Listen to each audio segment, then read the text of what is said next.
সবাইকে স্বাগত জানাচ্ছি আজকের ভিডিওতে। আজকে আলোচনা করব আরএনএ স্প্লাইসিং নিয়ে। আরএনএ স্প্লাইসিংয়ের প্রথমে আমরা ডেফিনিশনে চলে যাই। আরএনএ স্প্লাইসিং বলতে আমরা বুঝি ডিএনএ থেকে যখন এমআরএনএ এবং এমআরএনএ থেকে প্রোটিন তৈরি হয়, যেটাকে আমরা সেন্ট্রাল ডগমা বলি, সেই ডিএনএ থেকে এমআরএনএ তৈরির যে ট্রান্সক্রিপশন প্রসেসটা, সেই ট্রান্সক্রিপশন প্রসেসে যখন নতুন এমআরএনএ বা প্রি এমআরএনএ তৈরি হয়, তখন সেখানে দুটো অংশ থাকে। একটিকে আমরা এক্সন বলি, আরেকটাকে ইন্ট্রন বলি। এরপরে আবার এক্সন, অর্থাৎ এক্সন এবং ইন্ট্রন অল্টারনেটিভলি একটার সাথে আরেকটা থাকে। এটা মূলত ইউক্যারিওটিকে খুবই কমন, যেটা প্রোক্যারিওটিকে নেই। এই ইন্ট্রনটা হচ্ছে নন কোডিং। এই ইন্ট্রনটা রিমুভ করাটাকেই বলা হয় আরএনএ স্প্লাইসিং। এই রিমুভ করার পরে ধরলাম আমরা এটি হচ্ছে এক্সন, এবং এই সাথে যদি আমরা ইন্ট্রন ধরি, এটি হচ্ছে ইন্ট্রন, এরপরে আবার এক্সন, অর্থাৎ এটিকে যদি আমরা ইন্ট্রন ধরি, এটিকে যদি আমরা এক্সন ধরি, এই ইন্ট্রনটা হচ্ছে নন কোডিং। এই নন কোডিং ইন্ট্রোটা স্প্লাইসিং হয়ে এটি চলে যাবে, অর্থাৎ সরে যাবে। যাওয়ার পরে এই এক্সন দুটো একত্রিত হয়ে যাবে, জয়েন্ট হবে। তার মানে আরএনএ স্প্লাইসিংয়ের দুটো ঘটনা ঘটে। একটা হচ্ছে ইন্ট্রনটা স্প্লাইস হয়ে যায়, অর্থাৎ ইন্ট্রনটা চলে যায়, আর এক্সন দুটো একসাথে জয়েন করে। এটা আবিষ্কার করা হয় 1977 সালে দুজন বিজ্ঞানী, শার্প এবং রবার্ট। তারা 1993 সালে নোবেল পুরস্কার পায়। আরএনএ স্প্লাইসিং মূলত দুইভাবে হতে পারে। একটা হচ্ছে সেলফ স্প্লাইসিং, যেটাকে আমরা গ্রুপ 1 বা গ্রুপ 1 ইন্ট্রন বা গ্রুপ 2 ইন্ট্রন বা গ্রুপ 3, গ্রুপ 4 ইন্ট্রন বলি। এই অর্থাৎ এরা কোনো সহায়তা ছাড়াই নিজেই ক্যাটালাইটিক্যাল ক্যাপাবিলিটি এদের রয়েছে, এবং এদেরকে রাইবোজাইম বলা হয়।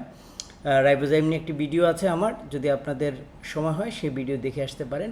সেই রাইবোজাইমের মাধ্যমে অর্থাৎ এরা সেলফ নিজেই ক্যাটালাইটিক্যাল ক্যাপাবিলিটি আছে, এরা নিজেরাই ইন্ট্রনটাকে স্প্লাইসিং করে সরিয়ে ফেলতে পারে। আর আরেকটি হচ্ছে স্প্লাইজোম মিডিয়েটেড স্প্লাইসিং। এই স্প্লাইজোম মিডিয়েটেড স্প্লাইসিং, সেখানে প্রায় 5টার মতো এই স্মল নিউক্লিয়ার আরএনএ থাকে, তারপরে কিছু প্রোটিন থাকে, তারা একটা স্প্লাইসোম তৈরি করে। একটু পরে এটা নিয়ে আমরা আলোচনা করব। এরপরে আমরা স্লাইডে যাই। বিভিন্ন ধরনের সেলফ স্প্লাইসিং, যেটা একটু আগে আলোচনা করেছি, গ্রুপ 1, গ্রুপ 2, গ্রুপ 3, গ্রুপ 4, এবং এগুলো মূলত খুব কমন হচ্ছে ক্লোরোপ্লাস্ট এবং মাইটোকন্ড্রিয়াল সেলগুলোতে এবং অর্গানে, এবং এছাড়াও ব্যাকটেরিয়া এবং অ্যারাকিতে কিছু পরিমাণ পাওয়া যায়। এরা হচ্ছে সেলফ স্প্লাইসিং। আর ইউক্যারিওটে মোস্ট কমন হচ্ছে স্প্লাইসোম মিডিয়েটেড স্প্লাইসিং। এবার স্প্লাইজোম জিনিসটি কি? এখানে 5টি আরএনএ আছে, যেটা একটু আগেই বলেছিলাম।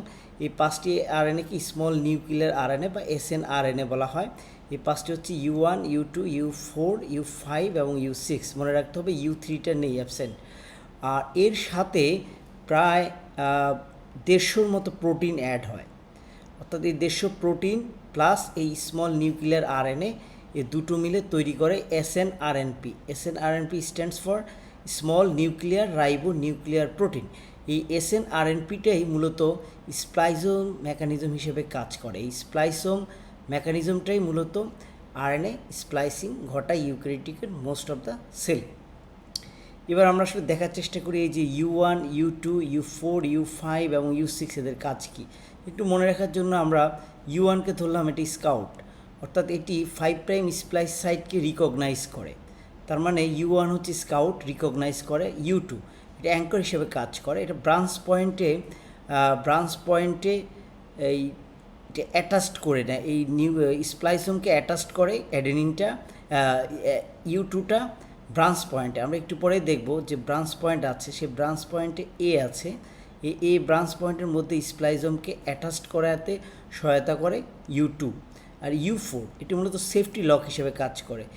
U4 এটি আসলে কন্ট্রোল করে U6-এর অ্যাক্টিভিটি, অর্থাৎ U6 যদি একটি তলোয়ারের সাথে আমরা তুলনা করি, সেটার কাভারটা হচ্ছে U4, অর্থাৎ এটি নিয়ন্ত্রণ করে U6-কে।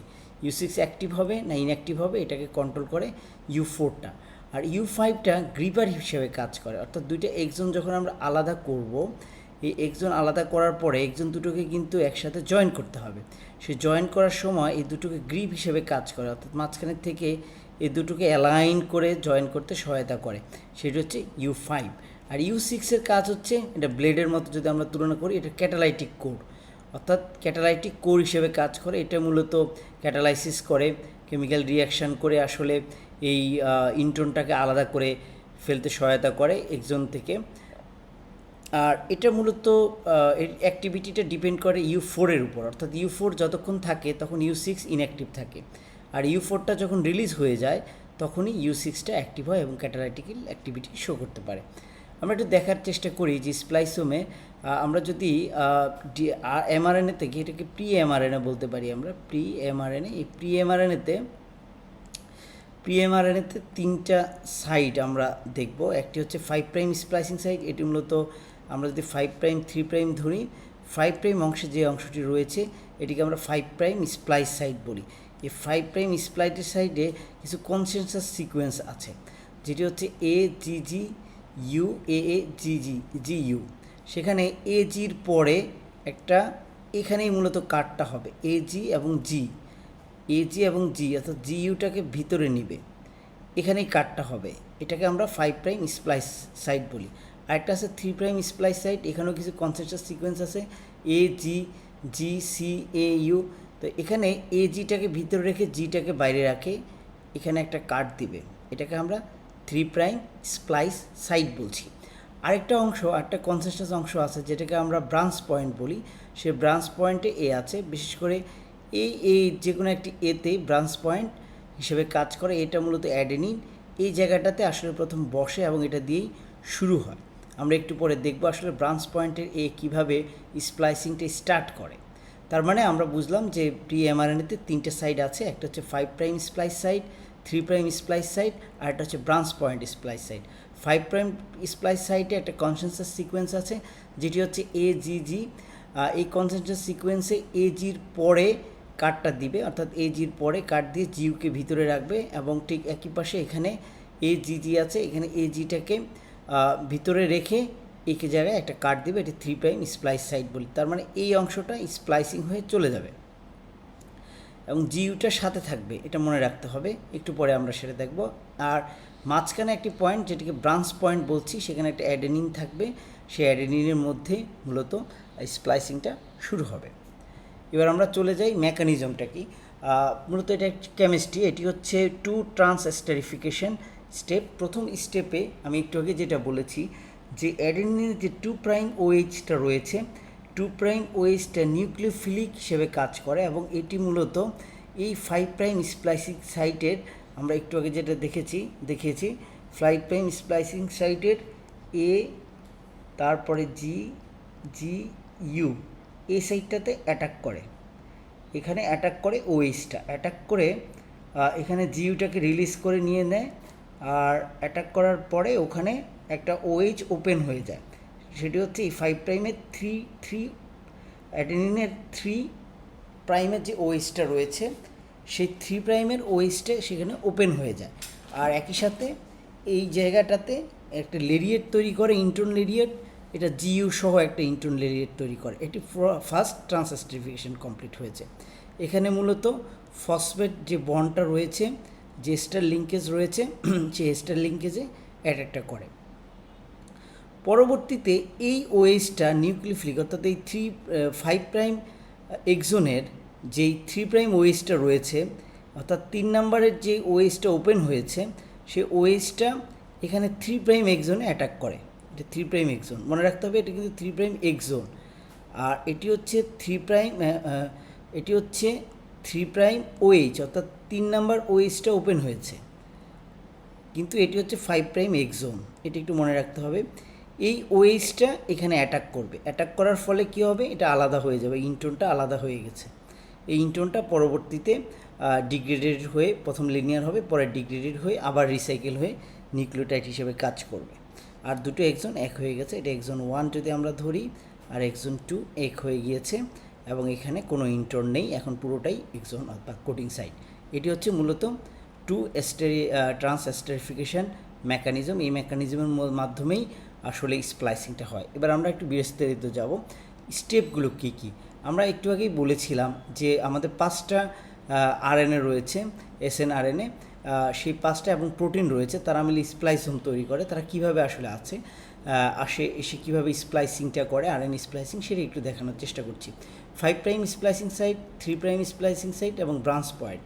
প্রথমে বলছি ব্রাঞ্চ পয়েন্টে মূলত U2টা আসবে, প্রথমে আসবে 5 প্রাইম স্প্লাইসিং সাইটকে রিকগনাইজ করার জন্য প্রথমে U1টা আসবে, তার মানে প্রথমে U1টা আসবে, তারপরে এই ব্রাঞ্চ পয়েন্টে এসে অ্যাঙ্কর করবে U2টা, এবং U2টা আসার পরে U2টা ব্রাঞ্চ পয়েন্টে আসবে, আসার পরে যে কমপ্লেক্সটা হবে সেটাকে আমরা বলছি কমপ্লেক্স এ, এবং এই কমপ্লেক্স এর পরে তিনটা একসাথে আসবে, সেটা হচ্ছে U4, U6 এবং U5 ট্রাই SNRNP একসাথে জয়েন হবে, অর্থাৎ U4, U6 এবং U5 এই তিনটে একসাথে আসবে। U4 এবং U6 এবং U5 তিনটে একসাথে আসার পরে যে কমপ্লেক্স হবে এটাকে আমরা কমপ্লেক্স বি বলছি। মনে রাখতে হবে এই কমপ্লেক্স বিটা কিন্তু ইনঅ্যাক্টিভ কমপ্লেক্স, এটা এখনও অ্যাক্টিভ হয়নি।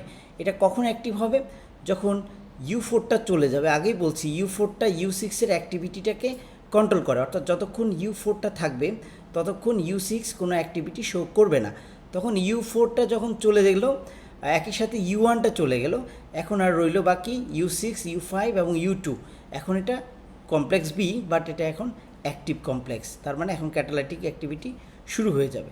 প্রথমে যেটা বলেছি এই প্রান্ত থেকে ওই U6টা কী করবে, প্রথমে U2 থেকে OH যেটা রয়েছে এই OHটা নিউক্লিক অ্যাক্টিভিটিতে এই জায়গাটাতে ওপেন অ্যাটাক করবে, অ্যাটাক করে এখানে GU সহ একটা লেরিয়েন্ট তৈরি করবে, এবং এখানে যে OH রয়েছে সে OHটা 5 প্রাইম এক্সনের অ্যাটাক করে তারপরে এরা একসাথে লেগে যাবে এক্সন দুইটা, এবং ইন্ট্রন যেটা ইন্ট্রন লেরিয়েট আলাদা হয়ে যাবে।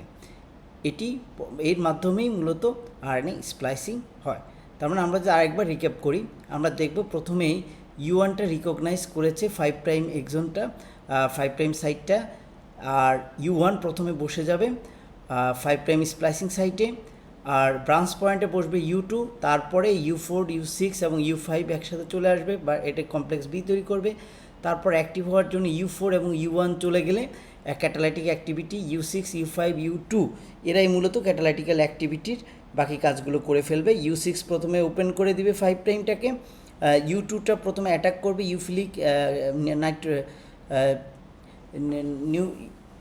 UOHটা প্রথমে অ্যাটাক করবে 3 প্রাইম, 2 প্রাইম OHটা প্রথমে অ্যাটাক করবে 5 প্রাইম এক্সনকে, এবং তারপর এখান থেকে রিলিজ করবে। রিলিজ করার পরে এখানকার যে 3 প্রাইম OH রয়েছে নিউক্লিওফিলিক অ্যাক্টিভিটির কারণে সে তখন এই এক্সনটাকে অ্যাটাক করে দুটো এক্সন একসাথে হয়ে যাবে এবং ইন্ট্রনটা রিলিজ হয়ে যাবে। এভাবেই আসলে আরএনএ স্প্লাইসিংটা হয়। এবার আরেকটা আরএনএ স্প্লাইসিং হয়, এটা খুবই ইন্টারেস্টিং আরএনএ স্প্লাইসিংয়ে।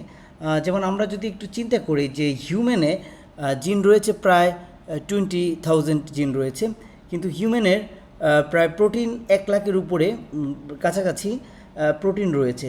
আমরা জানি যে ইউক্যারিওটিসগুলো মনোসিস্টোনিক মানে একটি এমআরএনএ একটি প্রোটিনই তৈরি করতে পারে, এবং প্রোক্যারিওটিকগুলো হচ্ছে পলিসিস্টোনিক, অর্থাৎ একটা এমআরএনএ অনেকগুলো প্রোটিনকে কোড করতে পারে।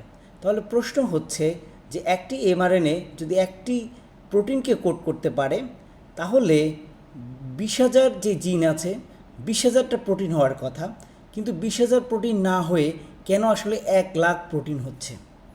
এটার কারণটাই হচ্ছে অল্টারনেটিভ স্প্লাইসিং। আমরা একটু অল্টারনেটিভ স্প্লাইসিংটা এখন বোঝার চেষ্টা করছি।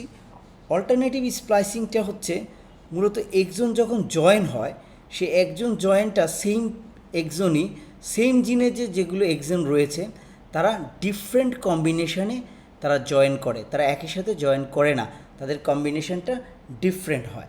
এই ডিফারেন্ট কম্বিনেশনের কারণে ডিফারেন্ট ট্রান্সক্রিপ্ট তৈরি করে এবং ডিফারেন্ট প্রোটিন তৈরি করে, তার মানে ডিফারেন্ট প্রোটিন আইসোমার তৈরি করে।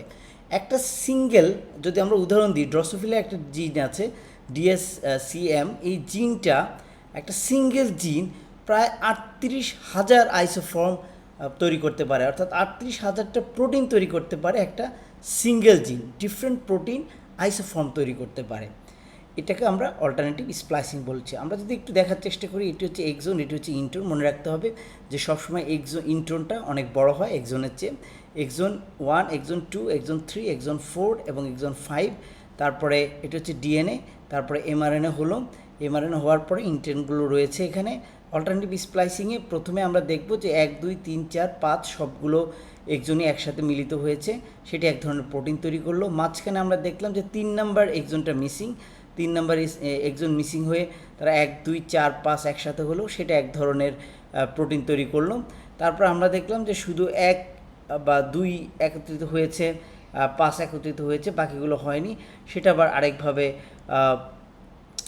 আরেকটা আইসোফর্ম তৈরি করতে পারে। এভাবে এক্সনগুলো বিভিন্ন অল্টারনেটিভভাবে কম্বিনেশনের কারণে বিভিন্ন ধরনের প্রোটিন, তো এখানে যদি আমরা এখানে একটা মিসিং, এখানে তো আমরা 3 ধরলাম, 3 নাম্বার এক্সনটা এখানে চলে এসেছে, 1 3 5 মিলে আরেকটা প্রোটিন তৈরি করলো। এভাবে এক্সনের বিভিন্ন কম্বিনেশনে একত্রিত হওয়ার কারণে ভিন্ন ভিন্ন প্রোটিন তৈরি হচ্ছে, এটাকে আমরা অল্টারনেটিভ স্প্লাইসিং বলবো। আমরা একটু দেখি যে বিভিন্ন ধরনের অল্টারনেটিভ স্প্লাইসিং রয়েছে, যেমন কনস্টিটিউটিভ স্প্লাইসিং, যেটা হচ্ছে খুবই নর্মাল স্প্লাইসিং, কমন স্প্লাইসিং, যেটা বিভিন্ন এক্সনগুলো রয়েছে সেগুলো একত্রিত হয়ে যায়, ইন্টনগুলো আলাদা হয়ে যায়। অর্থাৎ আমরা এখানে 1 2 3 4টা এক্সন দেখলাম, যে 4টা এক্সন বিভিন্ন কালারে, তারা সম্পূর্ণ হুবহু, এক্সনগুলো একসাথে মিলিত হয়েছে, ইন্টনগুলো আলাদা হয়ে গিয়েছে। আরেকটা হচ্ছে এক্সন স্কিপিং, অর্থাৎ যে কোনো একটা এক্সন মিসিং হয়ে যাবে। অর্থাৎ এখানে আমরা 4টা এক্সনকে আমরা যদি বসাই, এখানে 3টে এক্সন বসেছে, 1 2 3, 3টে এক্সন বসেছে, মাঝখানে এটা স্কিপিং, মাঝখানে এই এক্সনটা বসেনি, এটাকে এক্সন স্কিপিং বলে। এবং এটা ম্যামালসে খুবই কমন, ম্যামালসের ভিতরে এই এক্সন স্কিপিং অল্টারনেটিভ স্প্লাইসিংটা খুবই কমন। এবার যদি আমরা অল্টারনেটিভ 5 প্রাইম স্প্লাইস সাইট বলি, তাহলে আমরা দেখব এটা হচ্ছে 5 প্রাইম স্প্লাইস সাইট এক্সনের, এখানে আসলে স্প্লাইসিংটা শুরু হওয়ার কথা ছিল, কিন্তু আমরা দেখছি যে না, এই 5 প্রাইম এক্সনটা কিছুটা চেঞ্জ হয়ে গিয়েছে, অর্থাৎ কিছুটা ভিতরের দিকে চলে এসেছে, বা এটার লেন্থ শর্টার বা লঙ্গার হয়েছে, অর্থাৎ এক্সনটা মডিফাইড হয়েছে 5 প্রাইম এক্সনটা। এই কারণে আমরা দেখতে পেয়েছি যে এখন এক্সনটা এখান থেকে শুরু হওয়ার কথা, এখান থেকে শুরু হওয়ার কথা, বাট এটা এখান থেকে শুরু হয়েছে, অথবা এখান থেকে শুরু হওয়ার কথা, এটা এখান থেকে শুরু হয়েছে, পরবর্তীতে এই এক্সনটা রয়ে গিয়েছে, এবং এক্সনটার সাথে রয়ে গিয়েছে উপরে, এবং নিচে যদি এই ইন্টনটুকু বাদ দেওয়া হয়ে যায়, তাহলে এখানে আমরা দেখতে পাবো এক্সনটা শর্টার হয়েছে, তার মানে এক্সনটা শর্টার বা লঙ্গার হওয়ার কারণে এক ধরনের মডিফিকেশান হয়। অল্টারনেটিভ 3 প্রাইম স্প্লাইসিং, সেমভাবে যদি আমরা দেখার চেষ্টা করি, আমরা দেখব যে এখানে 3 প্রাইম এক্সন থাকার কথা ছিল, কিন্তু একটু ভিতরে চলে গিয়েছে, এখন 3 প্রাইম এক্সনটা এখানে, তার মানে এই জায়গাটুকু রয়ে গিয়েছে, এবং এই জায়গাগুলো যখন স্প্লাইসিং হয়ে যায় ইন্টনটা, তখন আমরা দেখতে পাবো যে এই 2 নাম্বার এক্সনটা শর্ট হয়ে গিয়েছে, তার মানে 3 প্রাইম সাইটে চেঞ্জ হয়েছে। এটাকে আমরা বলি অল্টারনেটিভ 3 প্লাস স্প্লাইসিং। এরপরে আমরা যদি দেখি, খুবই important, intron retention, very common in plants. Almost প্ল্যান্টসের 60% যে অল্টারনেটিভ স্প্লাইসিং হয় অ্যারাবিডোপসিসের, এর 60%ই জিনেরই ইন্টন রিটেনশন হয়। ইন্টনটা খুবই কমন প্ল্যান্টসের, আর প্রায় 90%ই এভাবেই হয়, আর 5% ম্যামালসের ক্ষেত্রে আমরা ইন্টন রিটেনশন দেখতে পাই। ইন্টন রিটেনশনটা হচ্ছে মূলত যে কোনো একটা ইন্টন রয়ে যায়, অর্থাৎ একটা ইন্ট্রন সাথে থেকে যায়, স্প্লাইসিং হয় না। নর্মালি স্প্লাইসিং হলে এভাবেই হইতো, 1 2 3 4, 4টা এভাবে একসাথে জয়েন করতো, কিন্তু এখন ইন্টন রিটেনশন থাকার কারণে কিছুটা ইন্টন এখানে রয়ে গিয়েছে, এটাকে আমরা ইন্টন রিটেনশন বলছি। মিউচুয়ালি এক্সক্লুসিভ এক্সন, অল্টারনেটিভলি 2টা এক্সনের যে কোনো একটা ইনক্লুডেড হবে, দুটো একসাথে ইনক্লুডেড হবে না, অর্থাৎ একটা ইনক্লুড হলে আরেকটা এক্সক্লুড হবে, আরেকটা ইনক্লুড হলে প্রথমটা এক্সক্লুড হবে। আমরা যদি এই দুটোকে অল্টারনেটিভলি ধরি, আমরা দেখব যে প্রথমে এটি মিসিং ছিল, পরবর্তীতে এই এক্সনটি অ্যাড হয়েছে, এটাকে মিউচুয়ালি এক্সক্লুসিভ এক্সন বলি। এখন সবচেয়ে ইম্পর্টেন্ট একটি কোশ্চেন, যে ইন্টন রিটেনশন, আমরা জানি যে স্প্লাইসিংয়ের ফলে নন কোডিং যেই পোর্শনটা রয়েছে, অর্থাৎ ইন্টনগুলো রয়েছে, এগুলো সামহাও ম্যাক্সিমাম অংশেই কো-ট্রান্সক্রিপশনাল অ্যাক্টিভিটির মাধ্যমে, অর্থাৎ নিউক্লিয়াসের মধ্যেই এই স্প্লাইসিংগুলো হয়ে যাওয়ার কথা। তারপরে যদি কিছু থেকে থাকে, সেটা আসলে পরবর্তীতে যখন ট্রান্সপোর্ট হয়ে সাইটোপ্লাজমে আসে, সে সাইটোসোলেও কিছু স্প্লাইসিং হতে পারে। এখন কথা হচ্ছে যে এই যে ইন্টনটা রয়েছে ইন্টন রিটেনশানে, এই ইন্টন রিটেনশানটা কি পরবর্তীতে স্প্লাইসিং হয় কিনা, অর্থাৎ এই ইন্টনটা চলে যায় কি না? উত্তর হচ্ছে না, এই ইন্টনটা থেকে যায়, এবং এটাই হচ্ছে বিশেষত্ব। এই জন্যই আসলে অল্টারনেটিভ যে স্প্লাইসিং ইভেন্ট রয়েছে সেখানে সবচেয়ে ইউনিক হচ্ছে ইন্টন রিটেনশন, অর্থাৎ এই ইন্টনটা থেকে যাবে। এ হচ্ছে আমরা আরএনএ স্প্লাইসিং সম্পর্কে বিস্তারিত আমরা শোনার চেষ্টা করেছি। ধন্যবাদ শেষ পর্যন্ত সাথে থাকার জন্য।